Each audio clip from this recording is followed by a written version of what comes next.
இயேசு கிறிஸ்துவை சித்தர்களுடைய வரிசையிலே அவர் பட்டியல் படுத்துகிறார். இயேசு சித்தர் கிடையாது.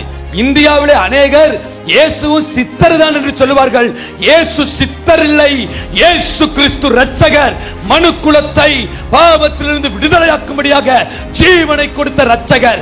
மனிதனை பாவத்தின் அடிமைத்தனத்திலிருந்து மீட்கும்படியாய் தன்னுடைய இரத்தத்தை சிந்தின இரட்சகர் இயேசு கிறிஸ்து. பரலோகத்தின் எல்லா மகிமையையும் கனத்தையும் விட்டு மனிதனுக்கு நித்திய ஜீவனை கொடுக்கும்படியாக சிலுவையிலே மரித்த இரட்சகர் இயேசு கிறிஸ்து. இயேசு கிறிஸ்து சித்தர் இல்லை, அவர் சர்வ வல்ல தேவன்.